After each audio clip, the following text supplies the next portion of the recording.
خبر شامل کرتے ہیں سیالکوٹ سے۔ ڈسٹرکٹ پولیس لائن کے سبزار میں عظیم الشان محفل میلاد شان رحمت للعالمین کانفرنس کا انعقاد کیا گیا، جس کی صدارت ایس پی انویسٹیگیشن سیالکوٹ میاں محمد اکمل نے کی۔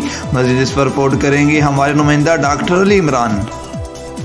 جی بالکل، جس میں حاجی محمد اظہر اطاری ممبر مرکزی مجلس شورا دعوت اسلامی پاکستان کو خصوصی طور پر مدعو کیا گیا تھا، جبکہ ڈی ایس پی لیگل کیسر مین بٹ اور علماء و مشائخ نعت خوانان اور ڈسٹرکٹ پولیس ملازمین نے کثیر تعداد میں شرکت کی۔ اس موقع پر ایس پی انویسٹیگیشن سیالکوٹ میاں محمد اکمل نے اپنے خطاب میں کہا کہ زمانہ جاہلیت میں بیٹیوں کو زندہ درگور کر دیا جاتا تھا، خواتین کو حقوق نہیں دیے جاتے تھے، عدل و انصاف تک نامیسر تھا۔ حضور اکرم صلی اللہ علیہ وآلہ وسلم کی ولادت با سعادت کے باعث امت کو حقوق ملے، جہالت کے اندھیرے چھٹ گئے، ہر طرف نور کی برسات ہو گئی، انسانوں کو پہچان ملی، حلال اور حرام کی تمیز میسر ہوئی۔ بعد ازاں district police officer Atif Nazir نے خصوصی دعا میں شرکت کی۔ کیمرہ مین ٹیم کے ساتھ علی عمران، سٹی 5 نیوز، سیالکوٹ۔